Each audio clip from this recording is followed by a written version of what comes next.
Go ahead, over to you, Prapti. Thanks very much, Pranit.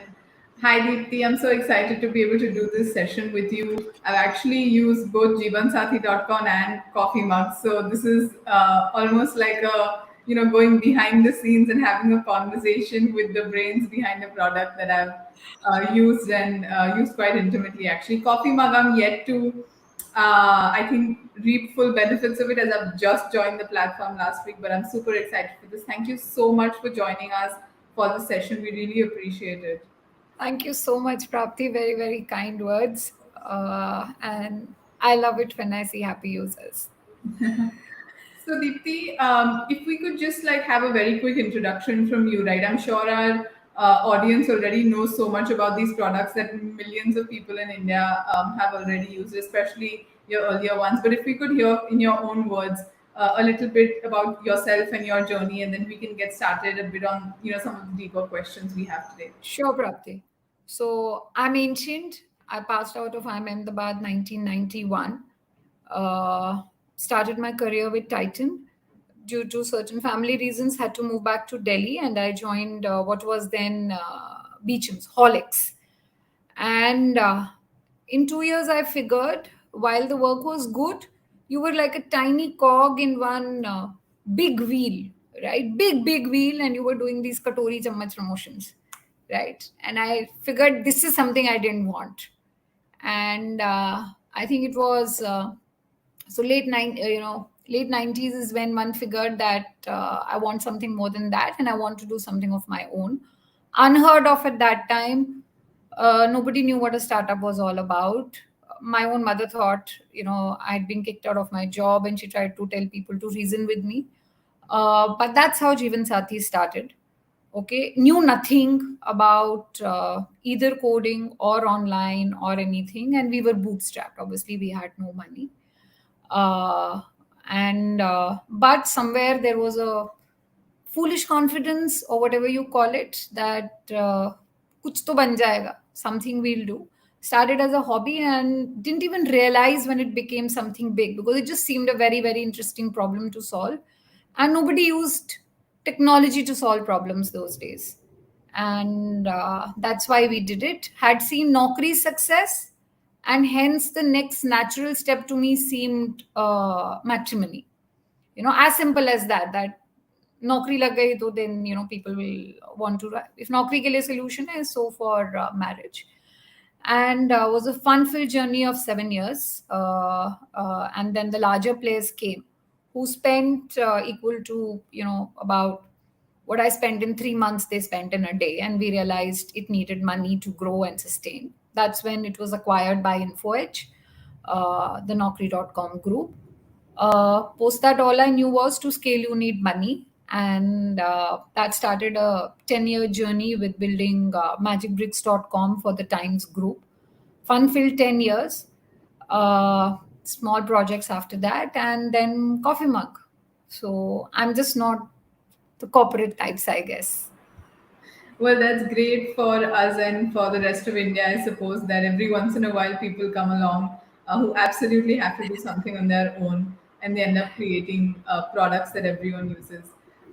It's so interesting to talk to you, Deepti, because as a founder, you have seen potentially the entire startup journey, what we now call, startup 1.0, 2.0, and now we're at 3.0 with like the Web3, metaverse, and everything. You've actually seen that entire transition.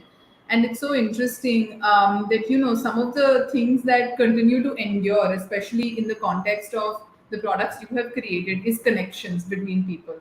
Whether Absolutely. that's for someone who wants to get married or wants to move forward in their career or wants to find a house, right? I think the point remains the same, that we're all looking for easy solutions and to trust the person on the other side of the screen. And I think that building for trust is one of the most difficult things that even founders today are trying to solve for. So this is a really interesting conversation for us to have.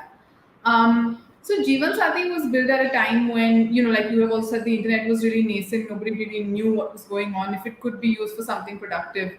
And you were able to identify like a trend, right? Like even if Naukri came before you, to have that conviction to kind of go after what someone else was doing, in the sense of like adopting it to another market, right? So What do you think helped you identify that trend? Like today, in an age also when so much information is available as opposed to maybe 20 years earlier, what can founders do to tune out the noise and focus on the trends that really matter?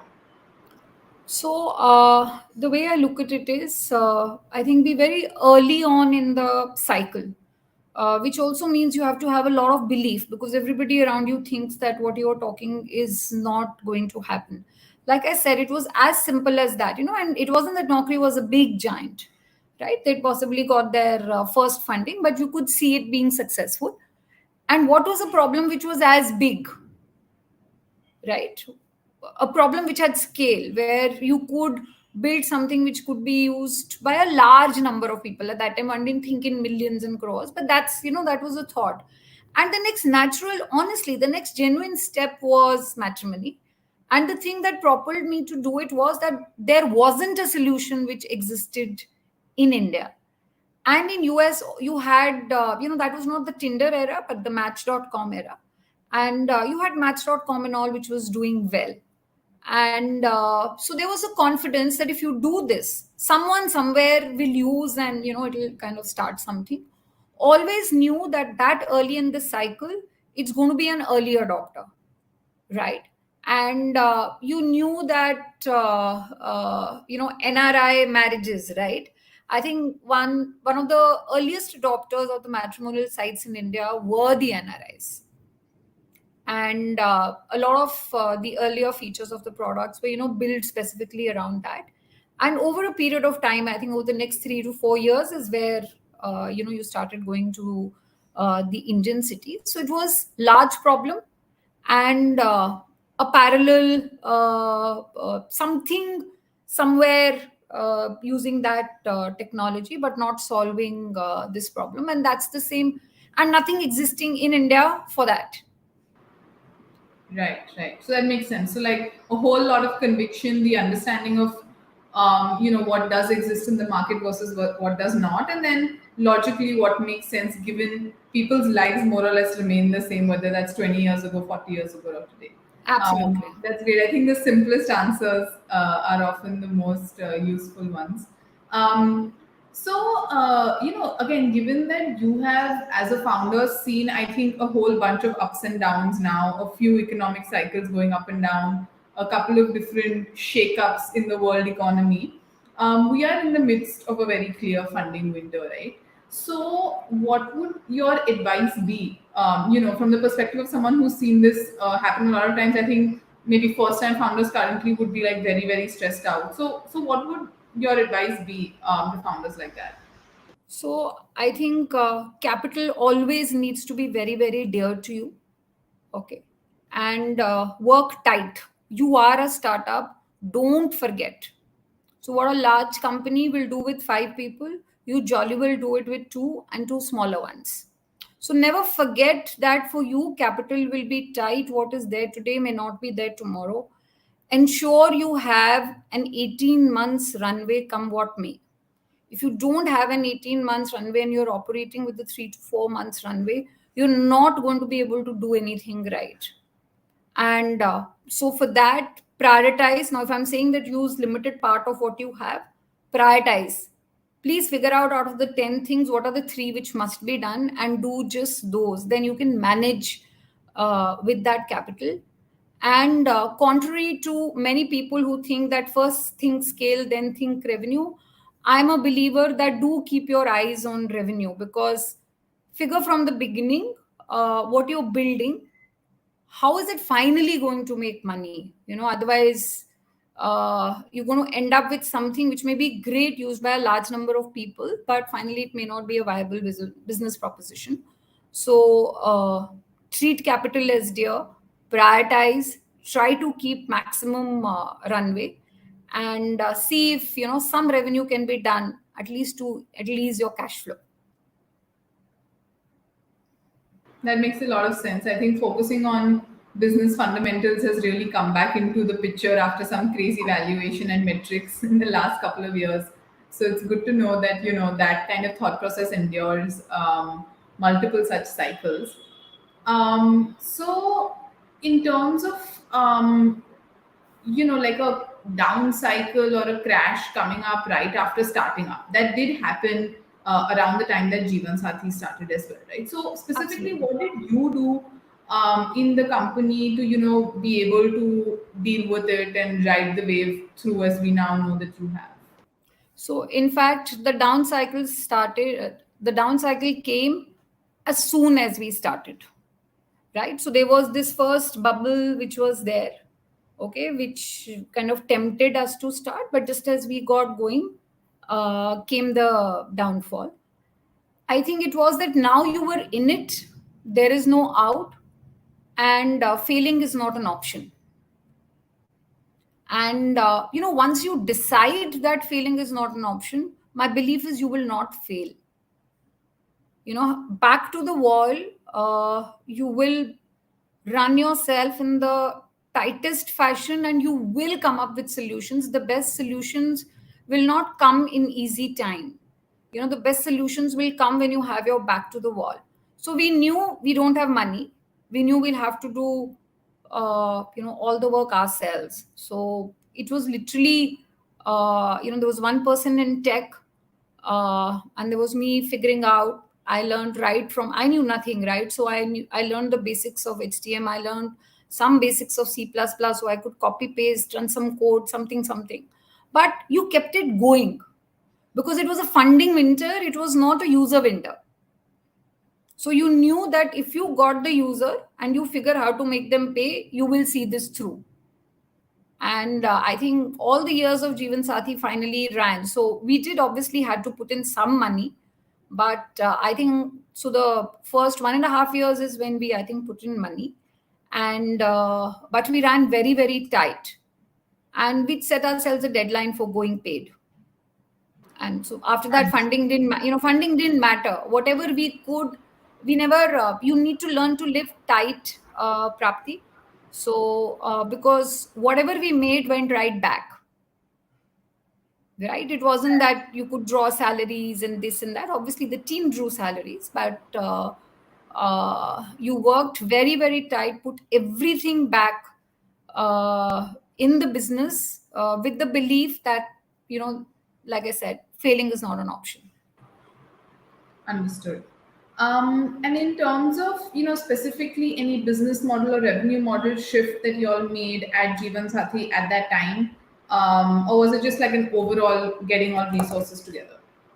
So Jeevan Sathi wasn't paid at that time, right? That was very, very early days. We were figuring out the services. I think what that made us do was that how quickly can we go paid? So I remember experimenting with some paid services within 6 months of launch, and realizing very early that bells and whistles are not what people will pay for, and making that change from value added services to the core piece of potential brides and grooms connecting with other, making that paid. I think that was a transition which we made. We learned, but Prapti, at that time I never knew you could raise funds. So it was as simple as that.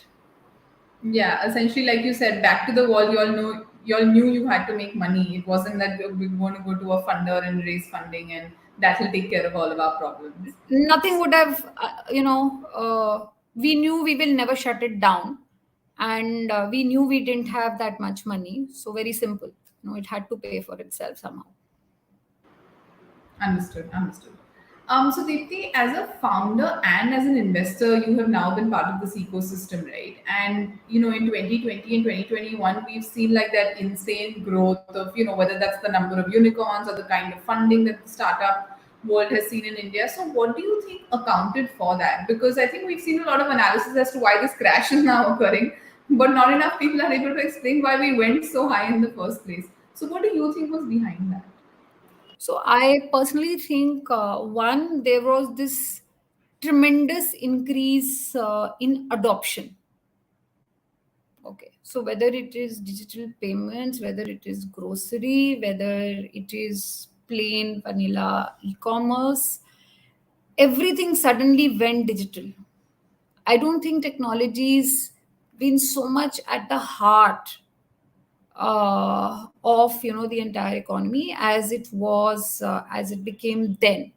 And it was suddenly visible that without technology you can't survive, and all tech products saw adoption.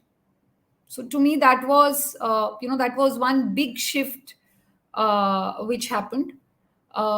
Meeting people went online, right? So I also believe a lot of even funding, investment, or whatever kind of conversations or networking used to be very restricted to physical meetings. I don't think there were any boardroom meetings or anything like that which was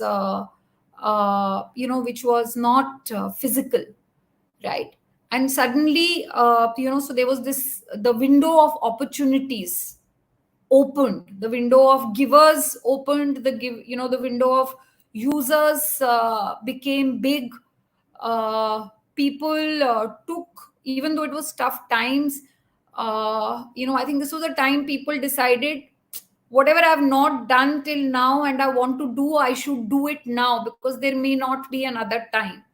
So there was suddenly this repeat 2x 3x kind of entrepreneur sitting in front of you, like yours truly. So there was this thing that you must do it now. So I think some of these factors put together caused this big surge and confidence on the investor side, increase of numbers of investors, meetings, etc. And I think these 3-4 things definitely contributed big time to having to creating that boom, which today is rationalizing. Understood. That makes sense. So a number of different factors, I think, have gone into it.